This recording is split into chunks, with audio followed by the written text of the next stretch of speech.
Yeshut Meraver Rabotai, que Akadosh Baruch Hu vous protège, vous donne votre Chavet Slaha. On a vu, comme qu'il y a les tzadikim chez nous, on a vu que chez les Goïm aussi, Akadosh Baruch Hu, il leur a donné des gens. Il y avait par exemple, chez les Goïm, il y avait des prophètes, il y avait Iyov, il y avait Bil'am. Akadosh Baruch Hu, tout cela pour ne pas que un jour, les Goïm, ils vont dire à Akadosh Baruch Hu, pour les Juifs, tu as donné des prophètes, tu as donné des rabbins et tout, nous, tu nous as rien donné.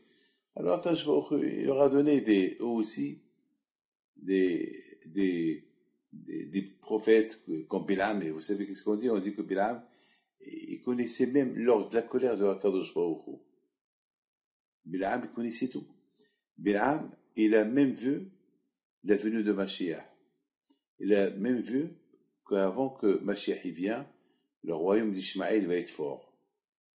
Et ça va être terrible. C'est ce qu'on voit aujourd'hui. On voit que le royaume d'Ishmaël, il s'étend partout. Et ça, Bil'am, il l'a vu. Il y a quelque chose, moi je vous dis quelque chose. Moi, chaque année, lorsque la paracha de Bil'am, elle arrive, la paracha de Balak, ce Balak qui a voulu maudire les Bnei Israël, il a voulu les éliminer. Comment on peut éliminer Am Israël? Eh bien, on peut les éliminer par Ain Hara, par leur faire une faute. Et à Shimishmor, ça peut être catastrophique. Vous savez que même Bil'am, il a dit une phrase, il a dit qu'il Am les Badad, il a dit que la force des Bnei Israël, c'est lorsqu'ils sont seuls. Lorsqu'ils sont pas assimilés. C'est leur force. Parce qu'une fois qu'ils sont assimilés, ils perdent leur force. Otorat melechbo. Otorat, j'ai expliqué, c'est quoi Otorat? Otorat melechbo, ça veut dire teroat, c'est du verbe, il y a Otorat, il y a un ayin, il y a Torat, la Torah. La Torah qu'on peut expliquer à 70 façons. Otorat melechbo, que le juif, sa force à lui, c'est la Torah. La Torah qu'elle est en lui. S'il n'y a pas cette Torah-là, le juif, il a le royaume du juif, en tant que peuple, et que Hachem c'est son roi, lorsqu'il respecte la Torah. Mais lorsque, Hassu Shalom, les juifs, ils veulent faire comme qu'ils veulent, ils veulent vivre une vie comme tout le monde, donc Hachem, il n'est pas beau. C'est beau, regardez avec les phrases qu'il a dit Bil'am. Otorat melech bo. Melech c'est Hachem. Vous savez, c'est pour ça qu'on dit qu'à Rosh Hashanah, on sent le chauffard. Teroa, c'est les lettres de Torah Aïn. La Torah qu'elle expliquait, Aïn c'est 70. Aïn c'est le chiffre 70. La Torah on peut l'expliquer à 70 façons. Et c'est la raison pourquoi, à Rosh Hashanah, on fait la Teroa. On prend le chauffard, on fait tout. C'est la Teroa. Teroa, ça nous rappelle que on couronne Hachem à Rosh Hashanah avec la Torah. Tu couronnes un roi avec une couronne. Mais à Kadosh Baruch Hu, tu le couronnes avec la Torah. Lorsqu'à Rosh Hashanah, tu fais tes Teshuvah et tu veux t'approcher d'Hachem, et tu dis, voilà Hachem, je vais commencer à étudier, je vais commencer à respecter Torah et Mitzvot, alors Hachem devient roi. Et qui a dit ça? C'est Bil'am. C'est Bil'am. Otorat melech bo. C'est-à-dire que Akadosh Baruch Hu, il a créé le peuple juif d'une manière qui reconnaît son Dieu, qui reconnaît son roi. Mais avec quoi? À travers la Torah. Ça veut dire que sans Torah, on n'a rien du tout.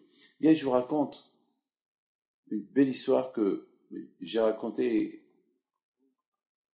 ce matin, que j'ai écoutée avant-hier d'une femme. Madame Laurence, la fille de monsieur Issimili. Elle m'a raconté une histoire.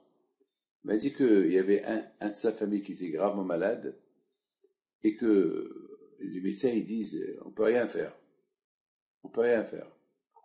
Et, et voilà, après l'Aïloula de Rabbi Haïm Pinto, bien sûr, c'était la période que beaucoup de Canadiens étaient à Essaouira.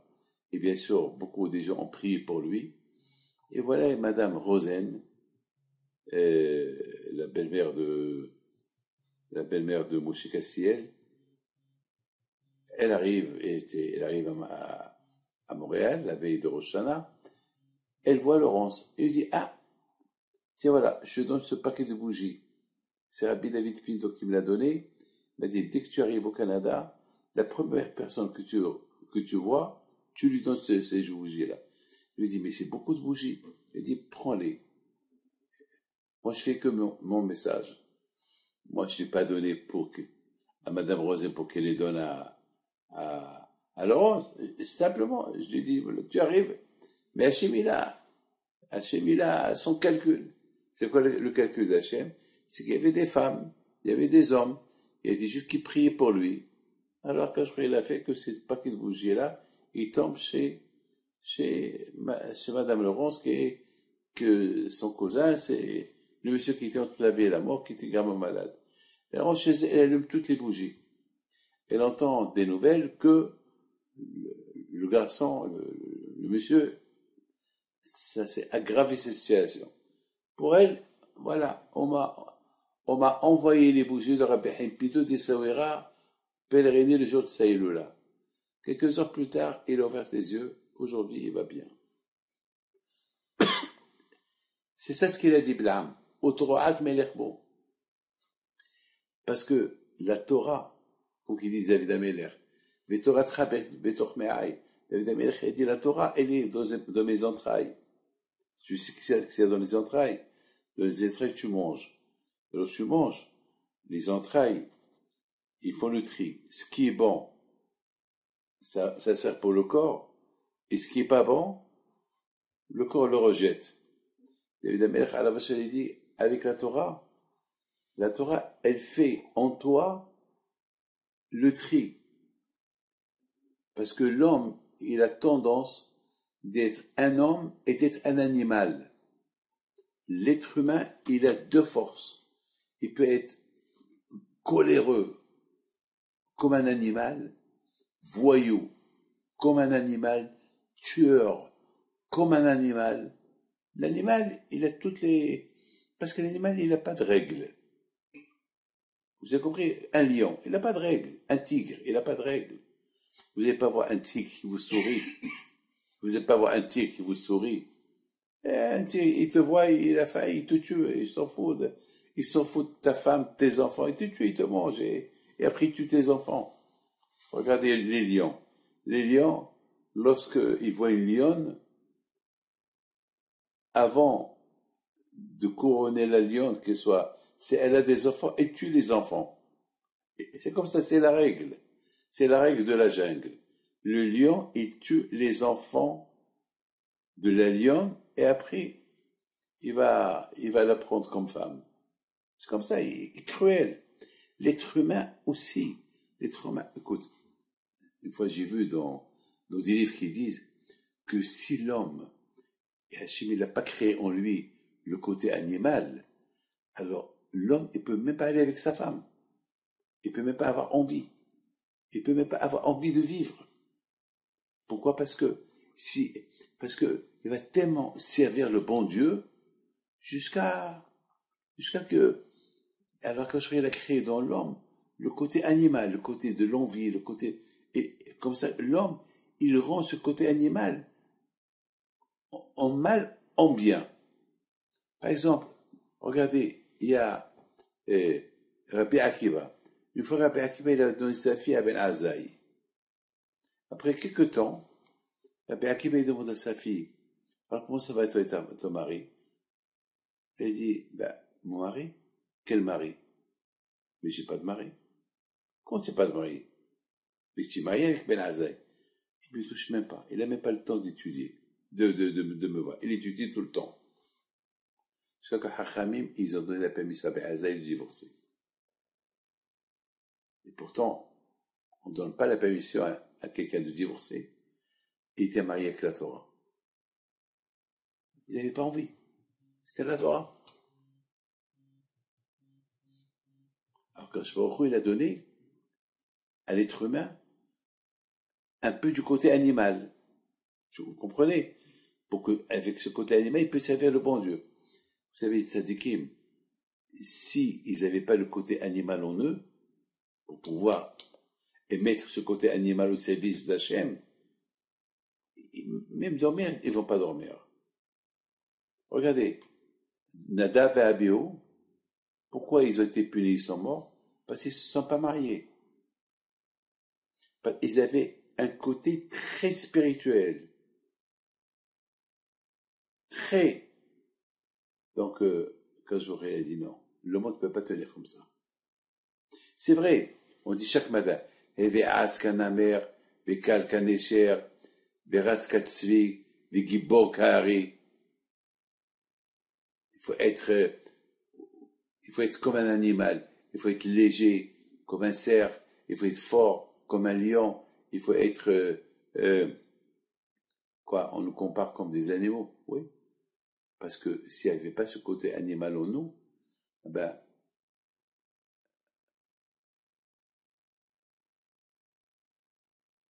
on risque de tomber dans un piège très spirituel et ne pas, même manger, on ne va pas manger.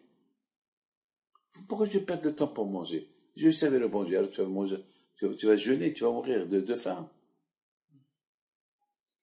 Vous savez que il y avait un grand tzaddik, ce grand tzaddik-là, et j'oublie son nom. Je crois que il s'appelle Yehoudi Akadosh, Rabbi Moudem Mefshisha. Je crois que c'est Yehoudi Akadosh.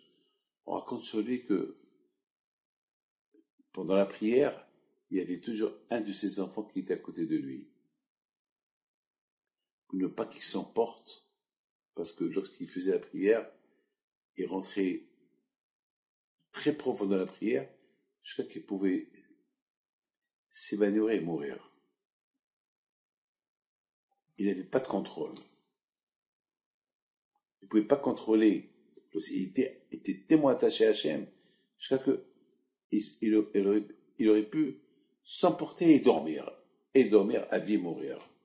Donc il y avait toujours quelqu'un à côté de lui, dès qu'il le voyait qu'il commençait à aller dans les autres mondes, il le réveille.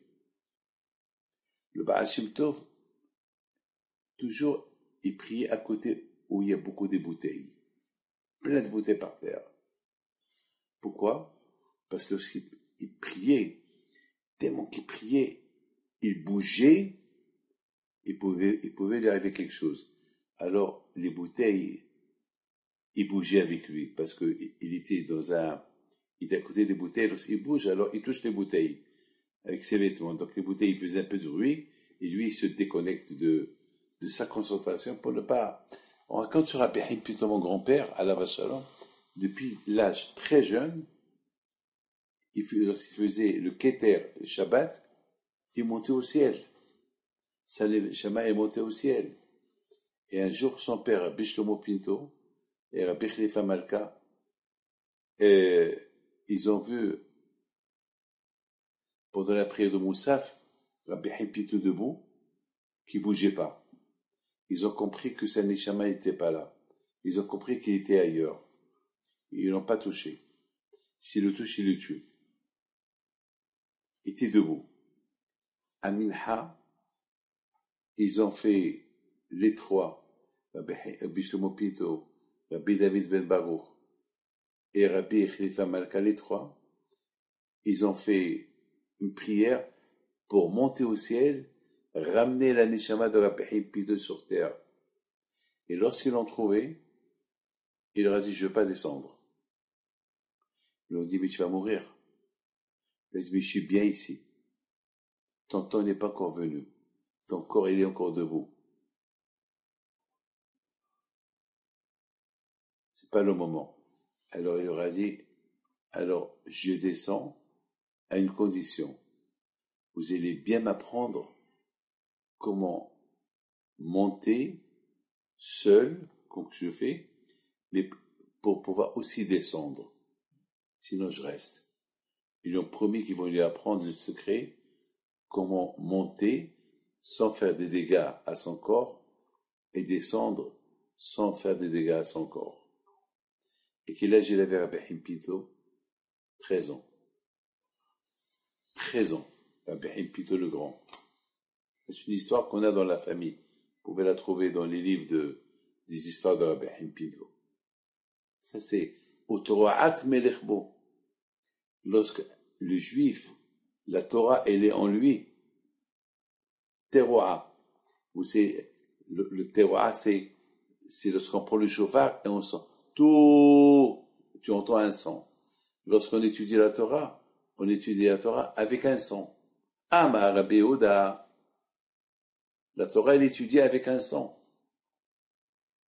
Alors ça, ce que Bil'am il a dit la force de Bnei Israël, c'est parce que la Torah, elle est en eux. Et cette Torah-là, c'est elle. C'est avec cette Torah qui couronne Akadosh Baruch Hu. Et lorsque les Juifs ils couronnent Hachem avec la Torah, alors Akadosh Baruch Hu, Melech, Akadosh qui s'appelle le roi, il leur appartient. Et ça, c'est Bil'am qui dit ça. Et ce que j'ai pas compris, comment est-ce possible? Bil'am, il voit toutes ces choses-là, il a voulu les éliminer. Il a voulu les rendre assimilés. À la fin, il leur a donné, il a donné des conseils à Balak.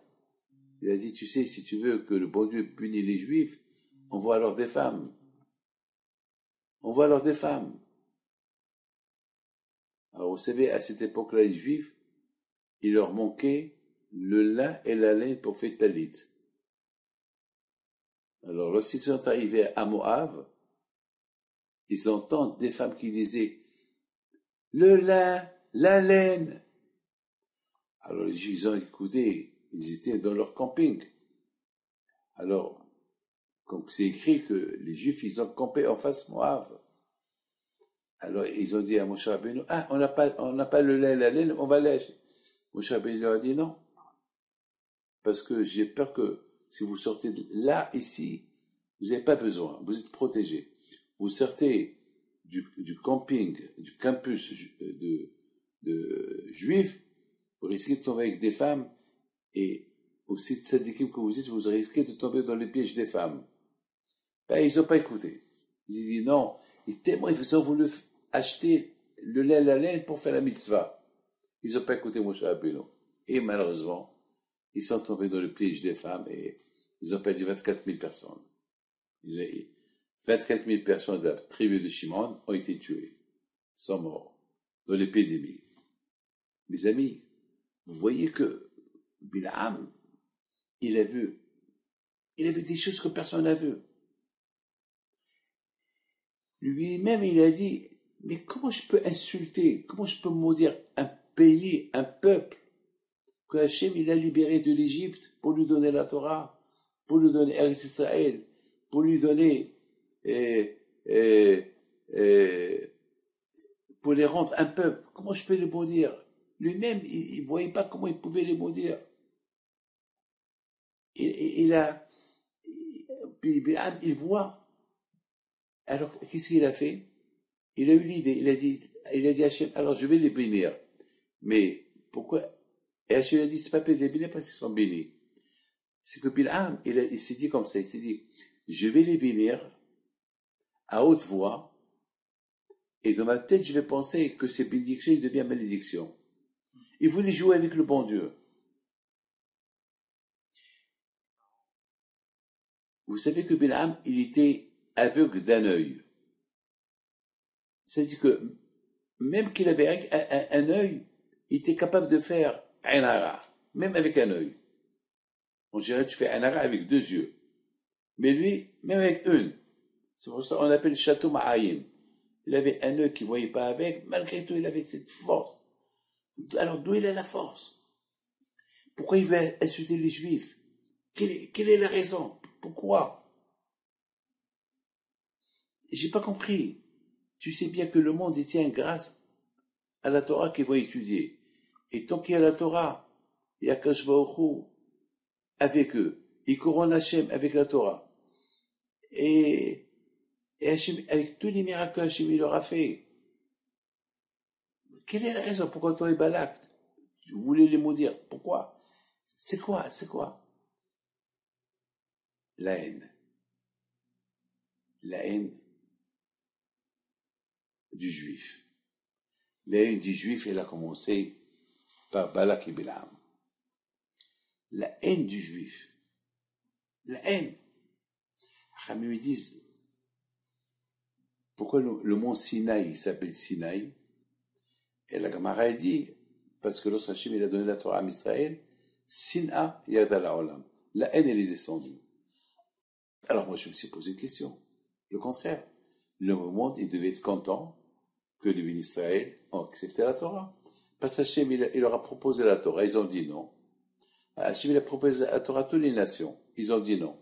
Et la fin, Hachem, il a dit aux bénis d'Israël, si vous ne recevez pas la Torah, je détruis le monde. Ils ont dit, tu n'as pas besoin de la détruire. Na'ase v'nishma. On fait, on écoute, en général. On écoute, après on fait. Et ils ont dit, Na'ase, on fait, et on écoute. Ils étaient comme des malachim. Il n'y a que le malach, il n'y a que l'ange qui peut faire avant d'écouter. Pourquoi? Parce que l'ange, il n'a pas de Etsahara. Mais l'homme, il a le Etsahara. Pour qu'il fasse quelque chose, il faut qu'il écoute. Même dans la vie, business, on te propose un business. Tu prends des renseignements sur le business, après tu achètes. Tu signes pas $1 billion pour un business que tu sais même pas c'est quoi. C'est-à-dire que les ministres, ils sont arrivés à un niveau, ils avaient tellement confiance en Dieu, qu'ils ont dit, non, c'est finishma. Ils ont dit, on fait, après on écoute. On a confiance en toi. Alors, Hachem leur a donné la Torah. Et au moment qu'il leur a donné la Torah, il y a eu la haine qui est descendue. Pourquoi cette haine? Pourquoi cette haine? Le contraire. Si les Juifs ne reçoivent pas la Torah, le bon Dieu détruit le monde. Alors, le contraire, les Juifs, les Goïms, ils devaient dire aux Juifs, merci que vous avez accepté la Torah. C'est grâce à vous que maintenant nous, on est vivants. Alors, pourquoi il les déteste? Ah ben, cette Sina des Goïms, elle est venue de Bil'am Arasha.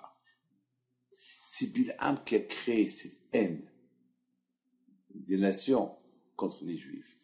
Pourquoi? Parce qu'il était jaloux de Moshe Rabbeinu. Il était plus prophète que Moshe. Et Moshe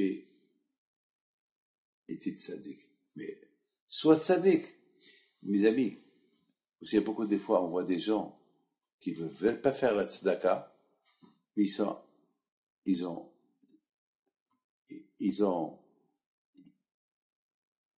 sont pas heureux lorsqu'ils voient quelqu'un qui fait la tzedaka.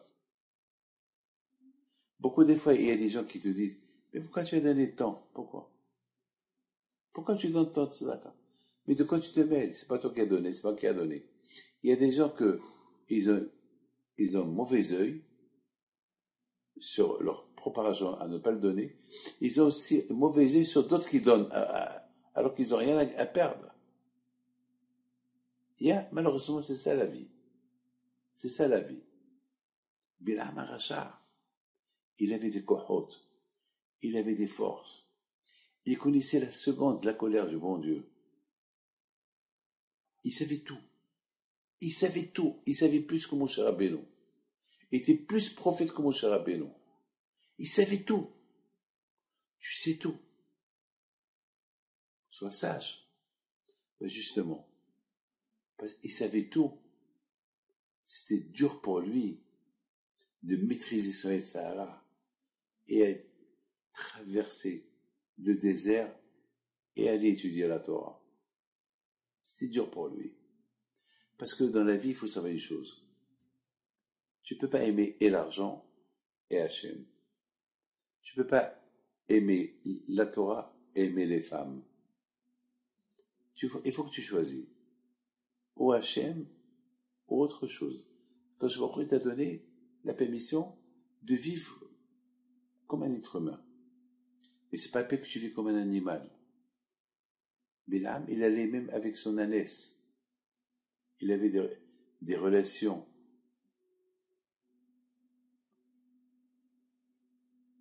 malheureusement, des relations interdites avec son ânesse. C'est la folie. Tu peux pas être prophète et être rachat. Faut que tu choisis.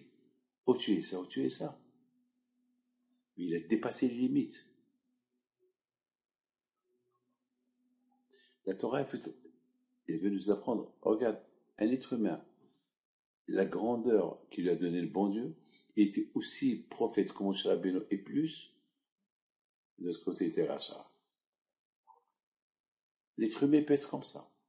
Un être humain peut utiliser ses forces animales à devenir pire qu'un animal. Ou utiliser ses forces animales, les utiliser au service d'Hachem. Être fort au service d'Hachem.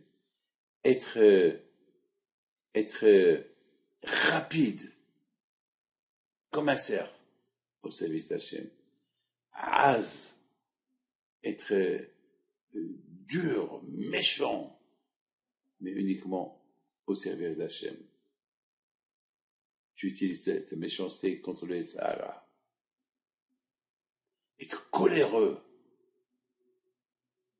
Mais cette colère-là, uniquement, tu la casses. C'est-à-dire que toutes tes mauvaises midotes, tu les casses. Parce que les animaux, le bon Dieu les a créés avec des instincts, avec des qualités pour survivre. L'animal, il pense qu'à manger. L'animal, il pense à tuer et à manger. Il pense qu'à lui. Regarde la lionne avec ses enfants.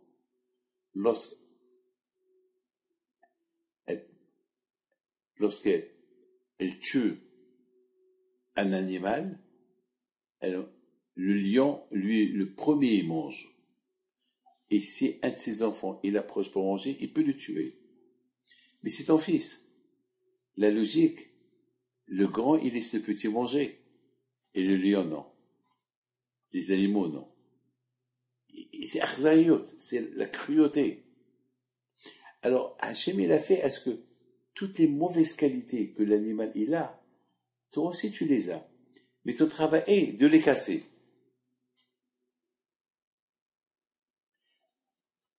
Shmuel Hanavi, lorsque la première fois il a vu David Ameller, il était choqué.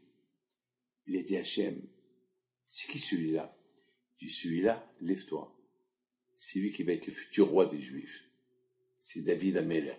Il dit, mais Hachem, regarde, son visage il est rouge, c'est un assassin. Comment? C'est un assassin. Regarde son visage, comment il est. Il dit, oui, il n'est pas assassin. Il est rouge parce que il casse sa qualité d'assassin et à sa place, il vérifie, les femmes ils vont lui apporter des torchons pour voir est-ce qu'ils sont nida ou ils sont pas nida. Il vérifie le sang, est-ce que c'est du sang ou c'est pas du sang.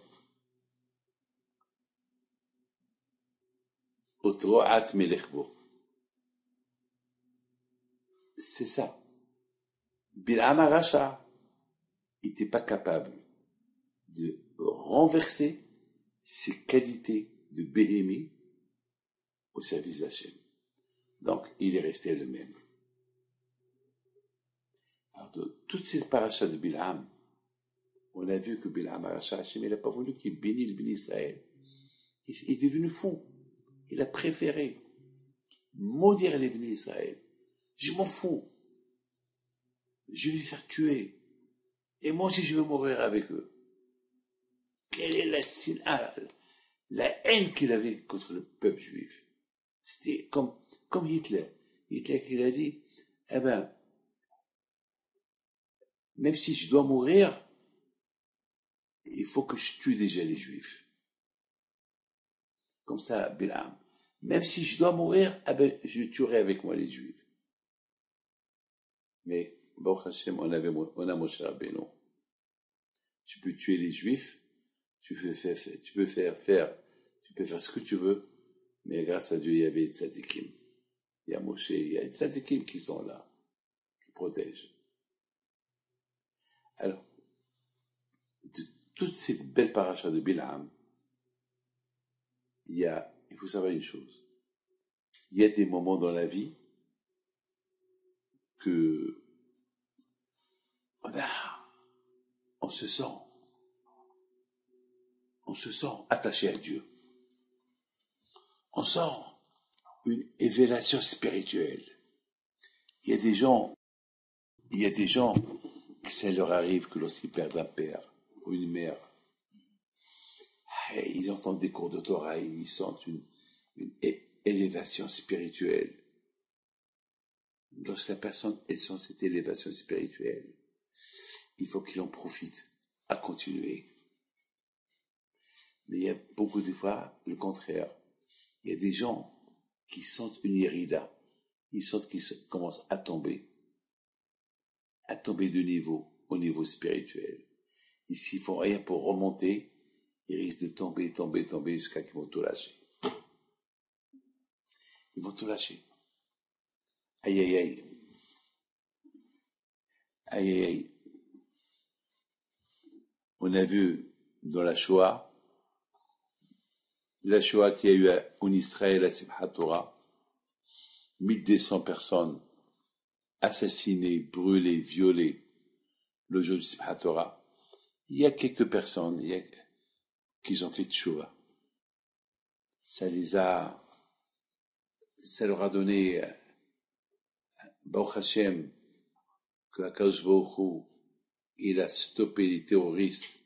Ils étaient 3000 à ne pas rentrer en Israël. Ils sont restés bloqués là-bas. Il y a d'autres qui ont vu la chose à l'envers. Pourquoi Simchat Torah nous est arrivé ça?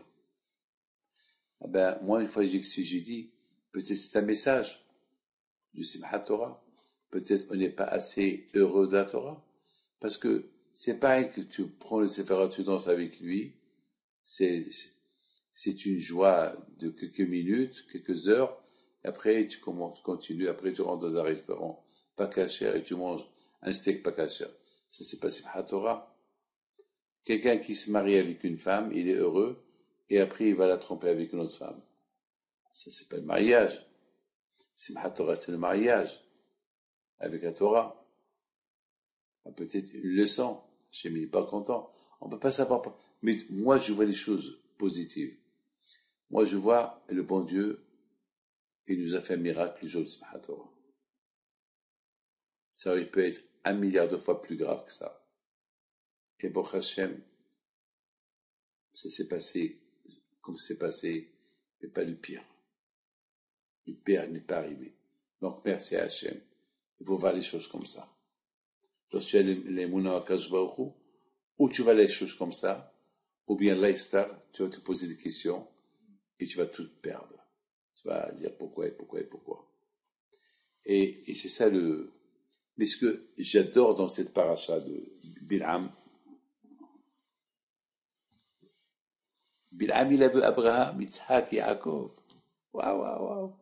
Il a tout vu. Malgré tout. Il voulait insulter les Juifs. Il voulait leur faire bobo. Il voulait leur faire du mal. Et ce que j'ai adoré dans cette belle paracha, c'est écrit Bayar Bil'am, il a vu les Juifs. Et il a dit, ils étaient chacun dans sa tente, son Beth Midrash, Matovu. Il a dit Matovu Alecha Yaakov. J'adore. Il a dit waouh, qu'est-ce que sont jolies tes tantes. Matovu Alecha Yaakov. Aïe, je suis jaloux de vous. Alors là, Rachid dit, pendant quelques secondes, Bil'am, il a ouvert les yeux vers la vérité. Il a admis la vérité. C'est comme Hitler.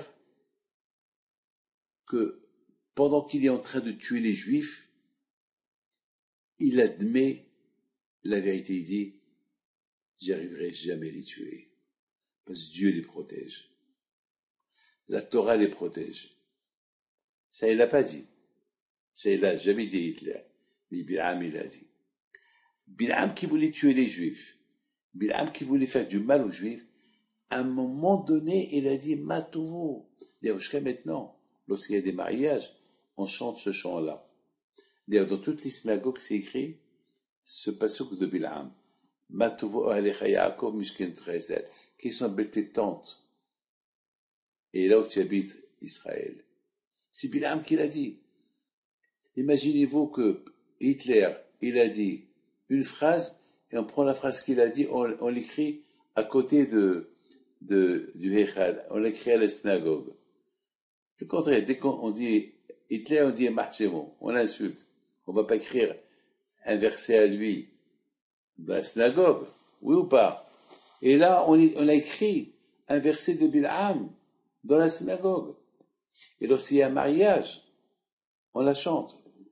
Les Ashkenazim, ils chantent Matovo. Lorsque Hadar rentre à la synagogue, on chante ce chant-là. Ah, quelle joie que vous deux, vous êtes mariés. Matovo Oralecha Yaakov Mishketocha Israël. Comment, j'ai pas compris comment Bilham, il a eu, pendant quelques secondes, une sensation de vérité. Et la Torah, elle a écrit ça. Toute la paracha de Bilham, c'est le passouk de Matovo Alecha Yaakov qui est positif. Jusqu'à maintenant, on lui dit. Il y a même des livres qui s'appellent Matovo Alecha Yaakov. Puis c'est Bilham qui l'a dit. Dis-moi une phrase qu'il a dit, un tzaddik. Ne me dis pas une phrase qu'il a dit, un rachat. Pas pendant ces secondes-là qu'il a dit, il dit tzaddik. Il dit tzaddik pendant quelques secondes. Ah, mais ma question, elle est, comment pendant quelques secondes tu peux devenir tzaddik? Et après tu redeviens rachat.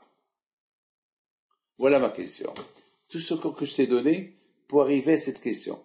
Comment tu peux être rachat à 1000%, 1 milliard %, et pendant quelques secondes, tu es un grand tzaddik, et on t'appelle Monsieur le grand rabbin, et la phrase que tu as dit, on l'écrit dans la Torah, elle est répétée chez les grands rabbins, et après, tu redeviens tzaddik, mais cette phrase-là, elle reste.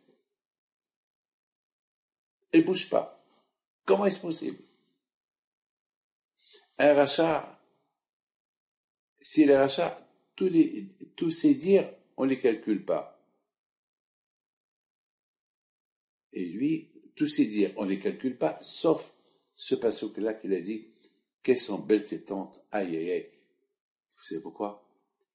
Parce que Bilham, il sait la vérité.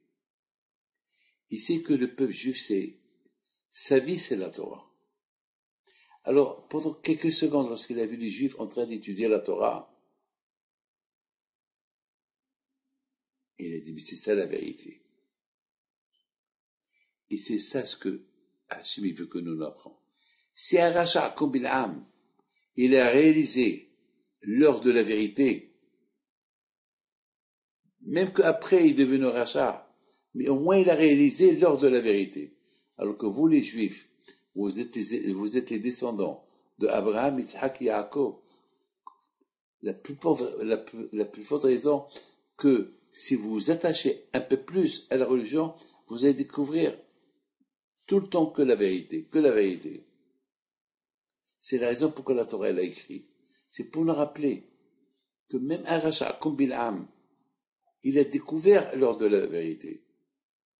Et pendant quelques secondes. Alors pourquoi il n'a pas terminé? Parce que malheureusement, son côté béhémie était plus fort. Son côté animal, il aimait l'argent. Ses yeux, ils étaient partout. Il aimait la débauche, il aimait tout. C'était plus fort que lui. Un tzaddik, son travail est que toute sa vie, il travaille à maîtriser le côté béhémie, le côté animal qu'il est en lui. Ça, c'est le travail. Qu'est-ce qu'a fait Rabbi Hippi dans sa vie?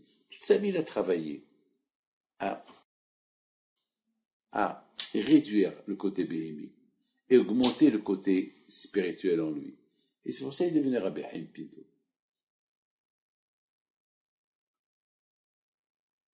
L'heure de la vérité. Lorsque tu découvres la vérité, alors suis-la. Suis-la. Mais si tu découvres la vérité et après tu continues la suite de avant la découverte de la vérité, donc tu as tout perdu. Puis pour Bil'am, la Torah elle l'a écrit pour nous dire quand même, aussi Racha qui est Bil'am, il a découvert. Parce qu'on peut pas nier la vérité. Quelque chose qui est blanc, tu peux pas dire qu'il est noir. C'est blanc. Or, peut-être plus tard, tu vas annuler ce que tu as dit, mais pendant un laps de temps, tu avais la vérité. Et c'est la raison pour laquelle la Torah, elle l'a écrit pour que ça te marque que si un goy, Racha, comme Bil'am, il a découvert la vérité, la plupart des raisons, nous, qu'on vit dans la vérité, qu'on doit suivre la vérité. Il y a un an qu'il avait des doutes sur sa femme, ici au Canada. Des doutes sur sa femme. Moi, je connais sa femme, une tzadékette. Je la connais. Et je sais que la pauvre, il est jaloux d'elle parce que il est jaloux. Il veut pas qu'elle travaille, elle veut pas. Alors c'est à tel point qu'il s'est mis dans la tête qu'elle fait du mal. Et je le connais depuis 20 ans. Et 20 ans, je lui dis, ta femme, c'est une tzadékette. Aujourd'hui, il est très malade. Il est venu chez moi cette semaine, très très très malade. Personne ne le sait qu'il est malade. Et au lieu qu'il me demande une bracha pour sa santé, il me parle encore de sa femme. Il la soupçonne encore. Je dis, mais tu es fou. En plus, elle s'occupe de toi. C'est elle qui s'occupe de toi. Et encore, elle est Mahboul. Mahboul. Mais attends, tu rêves, c'est quoi ça? Ouais. Et il a fallu que, j'ai dit, tu sais, ta femme, elle a un cancer. Mais dis quoi? Ma femme, elle a un cancer. Comment vous savez? Et je vous le dis. Il a commencé à pleurer. Je dis, pourquoi tu pleures? Ma femme, la pauvre, une tzadékette. Mais jusqu'à maintenant, ça fait 20 ans que tu la soupçonnes. Et maintenant, tu pleures. Mais non, je suis bête, je suis fou. Non, la pauvre, jamais la m'a trompé. Non, non, non. Et après, je lui dis, bon, tu sais, je m'amuse avec toi. Elle a rien du tout. Elle dit, quoi? Elle a rien du tout. Non, elle a rien du tout. Il était content. Il me dit, alors Rabbi David, comment est-ce que je continue avec elle ou pas? Exactement. Un homme qui soupçonne sa femme, je lui dis, ta femme, elle est malade. L'heure de la vérité, il aime, il pleure. Dès que je lui dis qu'elle a rien du tout, il retourne ce qu'il était avant. C'est ça Bil'am. En 2 mots. C'est ça Bil'am. C'est ce que la Torah veut nous apprendre. Mais la Torah veut nous apprendre que lorsqu'on découvre l'heure de la vérité, alors suis-la. Voilà. Que le bon Dieu vous protège, je vous envoie Chalas. Nishmat ton papa, ta maman, Shiti Nishmatam Began Eden, Amen.